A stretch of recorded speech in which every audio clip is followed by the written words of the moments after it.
All right, everyone. Hello, hello, hello.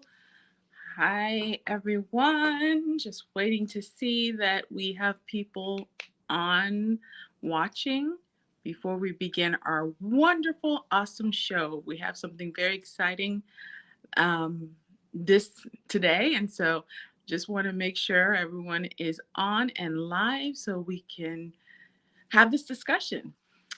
By the way, in case you don't know who I am, I'm Dr. Mercy. Oh, I see three people. Okay, so you're starting to come in. Great. I'm Dr. Mercy, and welcome to Q&A with Dr. Mercy. Happy Friday. I hope everyone's doing well. And thank you for joining in.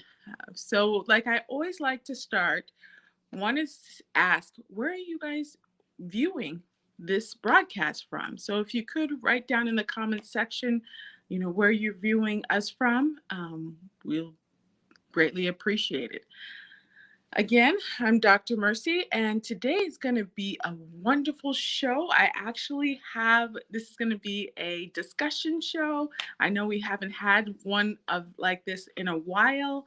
I have one of the greatest experts when it comes to the brain that we've had before on this Q&A with Dr. Mercy. It's Dr. David Ajibade. He is the CEO of Brain and Body Foundation, which does wonders for people in Africa, particularly in Nigeria. So he has decided to give us some of his time so we can talk about the mind and gut.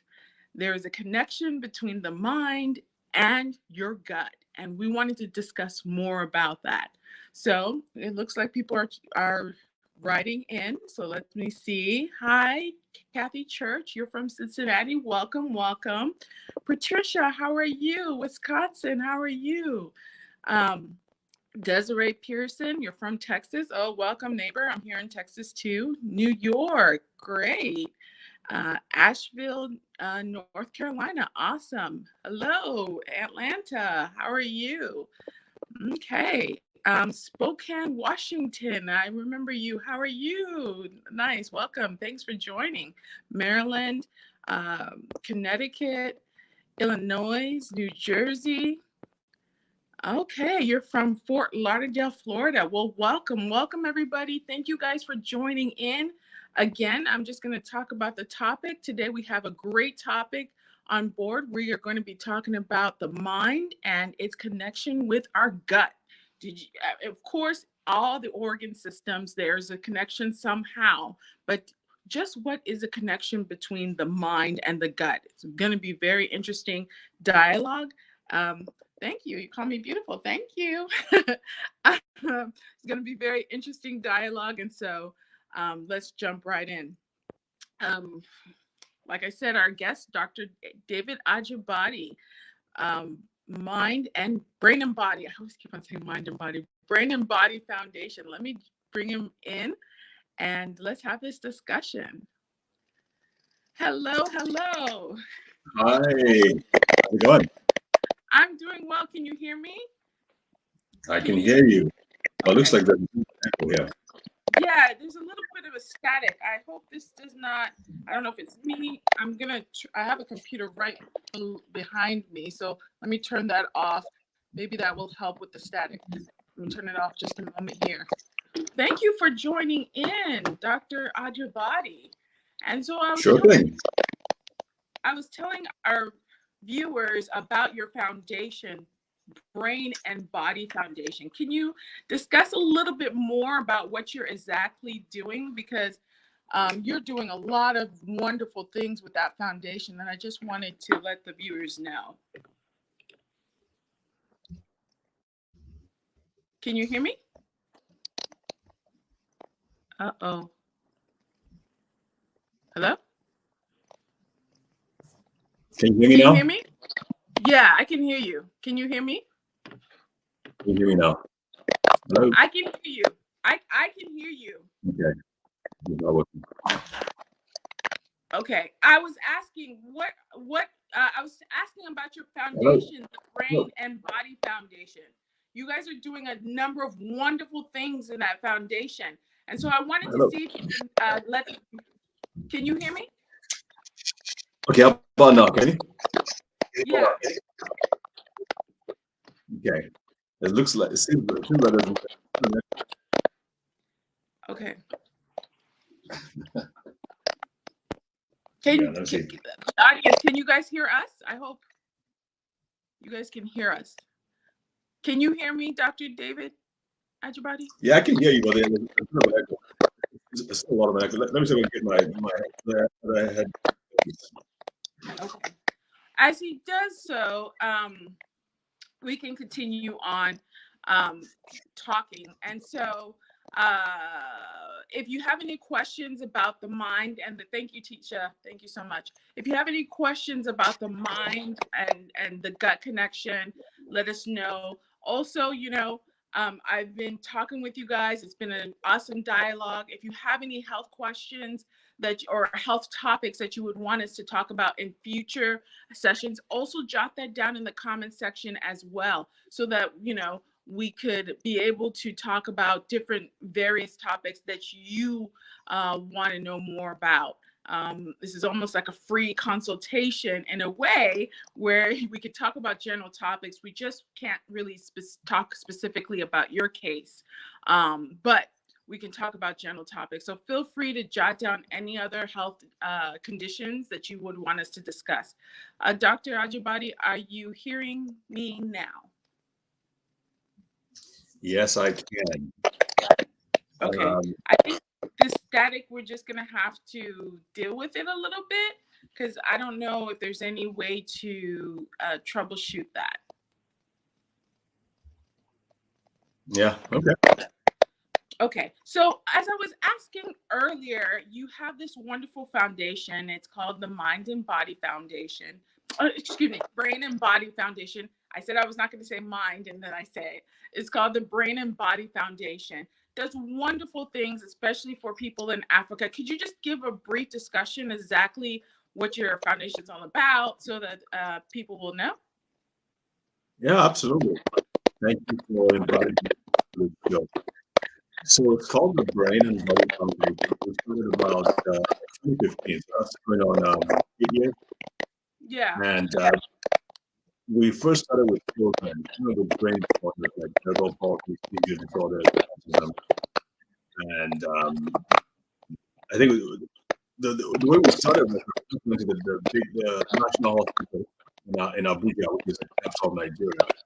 We said, listen, you guys have all these kids with severe brain disorders, cerebral palsy, for whatever reason. And we said we would like to help. And I knew about things that we could with their brain, uh, with their brain and their emotions.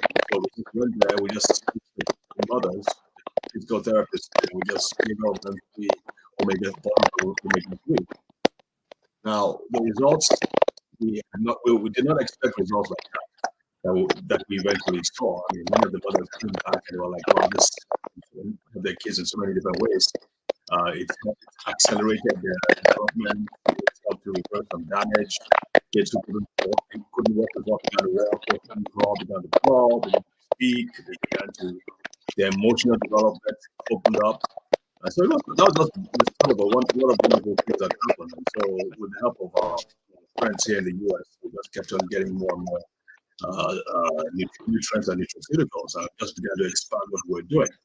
And then we went to the government, and the government gave us the go ahead to treat kids using these nutrients. And then, for a long story short, adults started coming our way too, because they found out the results were they heard about the results we were getting, and they thought that if we could get results in children, we could get them in adults as well. So we kind of morphed into both children and adults center.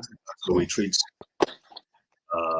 stroke, memory problems, and of course dementia using the tools that we're fortunate to find out about. So that's what it's called, the Foundation. And obviously, we don't have the tools and the resources and the expertise that you all in the US enjoy. So we really had to force ourselves to really learn the first principle, so to speak, how to really think in terms of what the brain what needs and how to supply that in the simplest, safest form. And so in a way, it's been a blessing, not having all the great resources, because, like I said, it's forced us to to really master the fundamentals for the shooter. Okay, So great. Great. Great.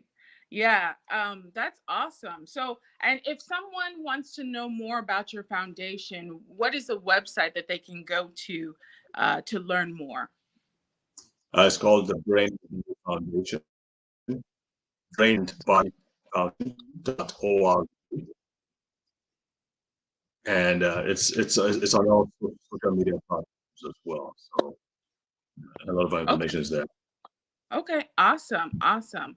All right. Well, let's talk more about the brain and its connection with the gut.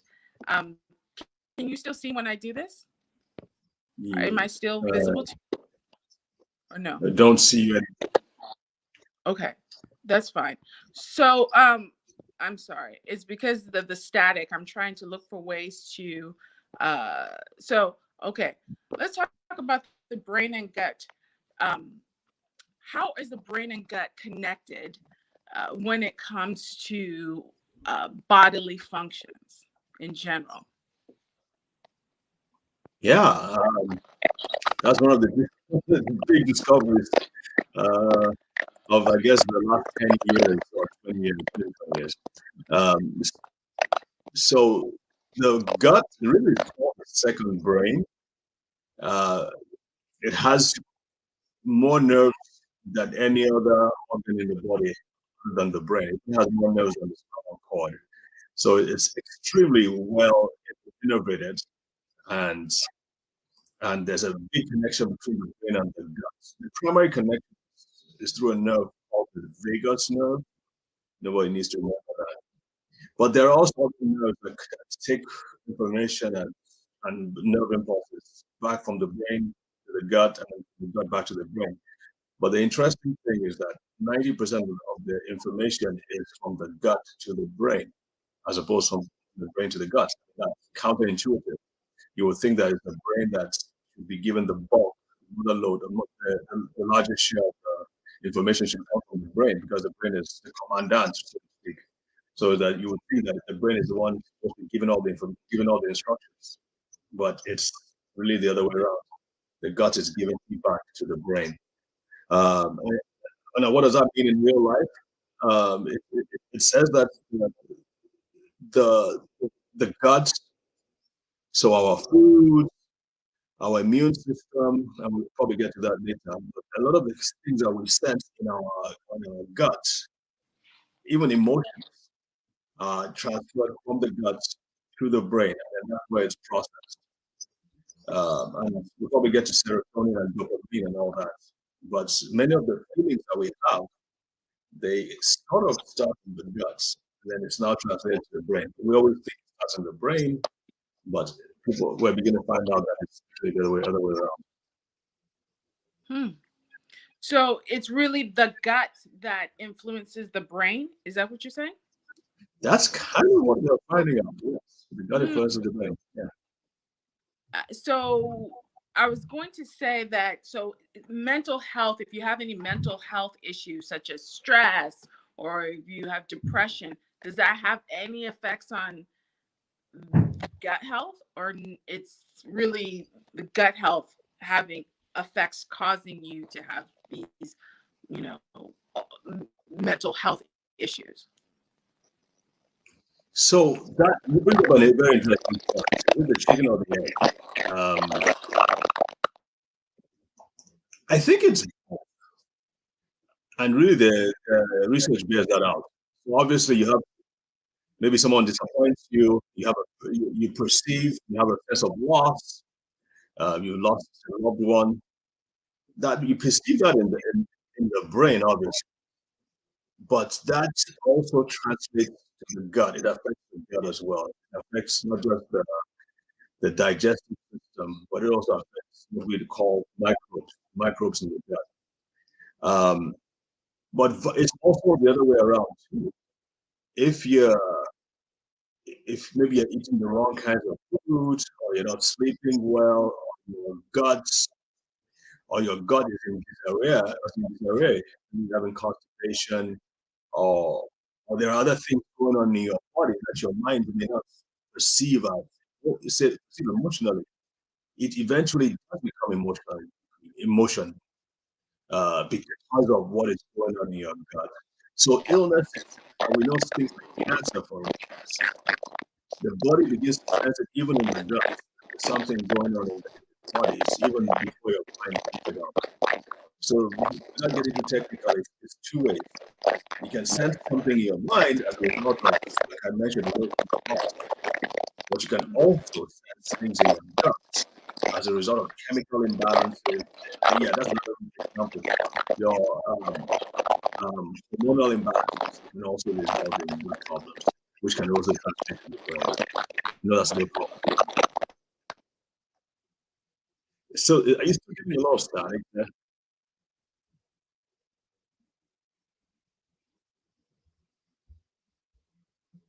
For some reason, there's still a bit of an echo. Can you hear me? It looks like we've lost Dr. Mercy. No, I can hear you. I can hear you. I Okay, I can can hear hear you you. now. It's just I've tried to deal with the static. It's been very staticky, and I apologize for those who are still watching us. It has been very staticky. I've even seen. Are you next to a computer by any chance? Sometimes when you're next to a computer, it can cause a static sound. The only thing I'm next to is my phone. And just see if I can click my. Yeah, maybe if you put the phones away from the computer, sometimes that can help. Okay. I'm so sorry, you guys, for the technical difficulties. This has been an issue when it comes with the platform we'll be using. We may have to use another platform. Um, Dr. Ajibade, are you still there? Yeah, I'm still here. Yeah, still the staticky is still there. Okay, so this may limit how much we, talk in this session. I'm so sorry. We may have to do this at another video and then upload this video because what you're saying is very um, gold, and unfortunately, because of the static, we're not able to hear so much. Um, uh, thank you, Tisha. Great information. Yeah, this is great information. So um, the effects such as sleep, how does that play? Okay, so if I'm sorry, I was going to ask that question, but before I ask that question, so if the gut kind of affects the brain, okay, that means that likely what we're eating indirectly affects our brain function. So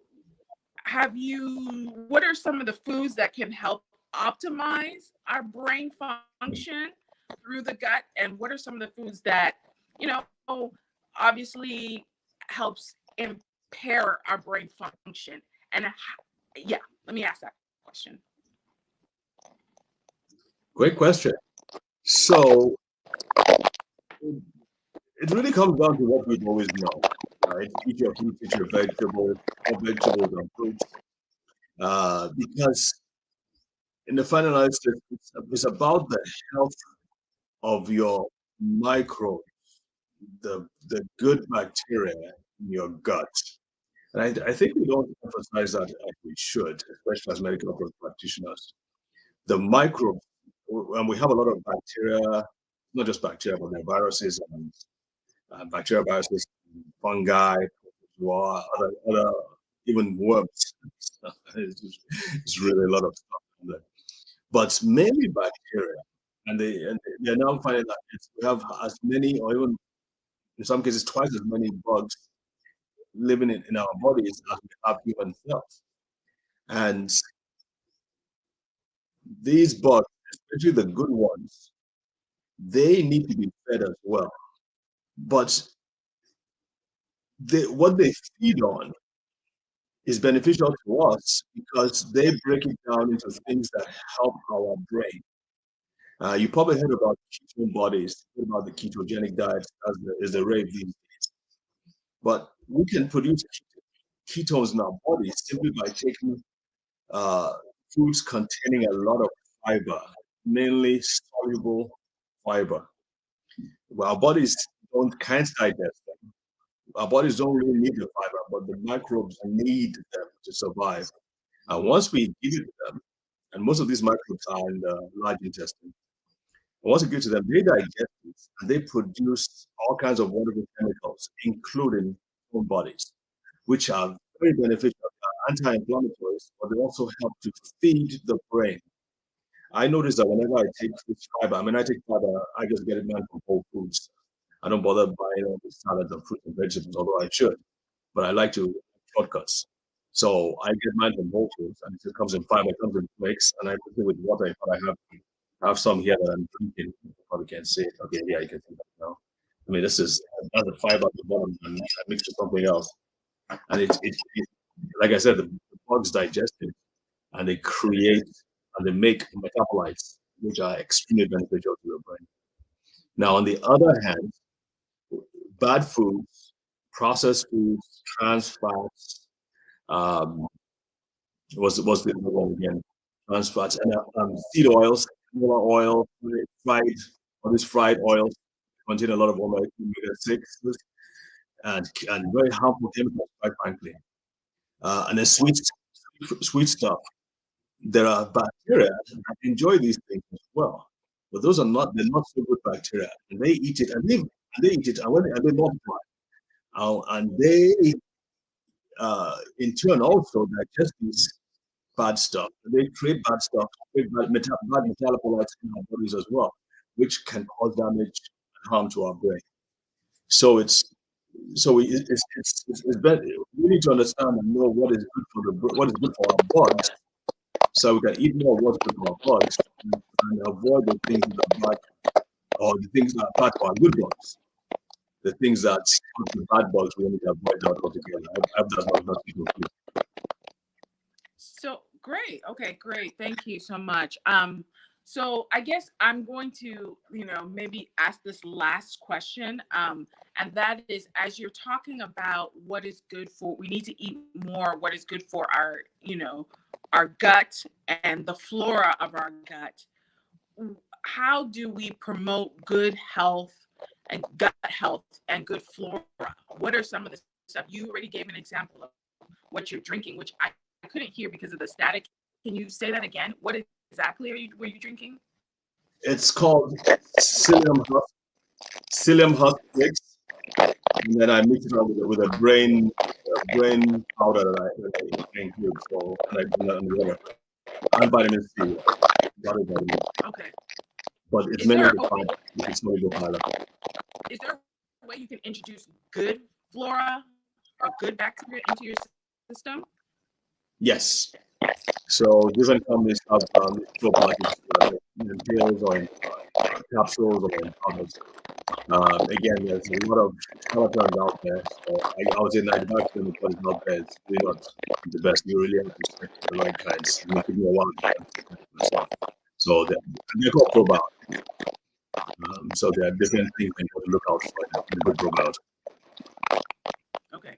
And I again the staticky situation, I'm not really hearing a lot, but from what you're saying, yes, you can introduce good bacteria into your GI flora, and in those products that are typically called probiotics. Did you mention that?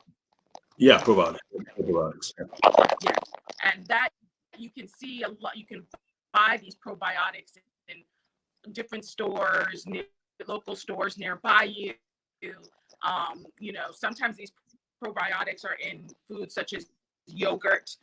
They sometimes contain some of the probiotics. Normally, they'll have them in pill form or liquid. These probiotics, something to kind of introduce the flora. Because I do know as a physician, a lot of some of the diseases that we get, that people come in, is due to is when it comes to the GI health, and it's usually could be due to their flora and their GI being imbalanced. And so you have diarrhea, for example. Some of the diarrheas that people come in with is due to imbalanced flora. When you take long-acting antibiotics, they can affect your flora in your GI. And so, maybe after a diarrheal episode, doing a brief trial of these probiotics by taking them, ingesting them in, can help kind of restore the normal GI flora. Yeah, and did you say examples of foods that can help promote gut health as well? Again, the static was inhibiting me, but if you could repeat that.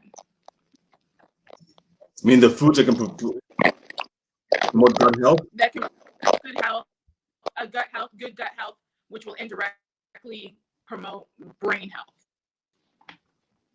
Yeah, so the fiber, the sodium that's probably the number one thing, because it feeds the good bacteria, and then the good bacteria in turn produce chemicals that are very helpful as well. So that would be the first and most important thing. The other things that the bugs in the gut need are vitamin D3 and vitamin B, and then some other things. But I believe those two more important than anything else. I think zinc is very important too for the to give a healthy gut. Wow. Okay. So I'm looking at the comments. Thank you, those who have been asking questions. One LinkedIn user said, "I've heard or I hear that sugar is dangerous to our body. Is there any literature or science to confirm or deny this?" Would you like to tackle that? Yeah. Sugar contains glucose and fructose. So there are two things. Excess sugar is probably what we're concerned about. Everybody needs glucose and fructose to some extent, but more glucose, because glucose is what helps to our bodies generate energy. Now the problem is that we take much more sugar than our bodies can handle, and so what happens is that the sugar, the excess sugar that our body can't handle, gets converted into fat, which gets into the liver, which causes what they call fatty liver after over a period of time. It gets stored around the organs in the gut. It's called visceral fat. It's stored under the skin, and it's stuck there. Isn't easily released. And the more fat you have in your gut and in your liver, the more inflammation you will have in your body. And this inflammation is particularly bad for the brain, for the heart, for the blood vessels, and for the kidneys. So sugar on its own is not bad in the truest sense, but it's bad because of it accumulates in the body. The problem is that we take too much of it, and we don't burn enough of it. In other words, we're not as active as we were when we were in our teenage years or 20s. We just sit down all day, go to work, we're in a car all day. Oh, I'm sorry, we're at the office, the desk all day. We get in the car, we get back home, we're in front of the TV, and the cycle continues. So we do not burn the sugar like we should. So that is the problem. We take too much sugar. We don't use up this sugar. This sugar gets stored, and it causes a problem. This stored sugar in our bodies, which is fat, gets becomes a problem on its own that affects our organs.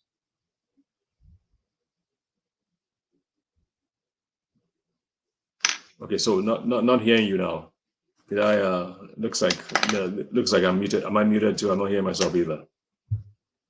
Yeah, not hearing at all.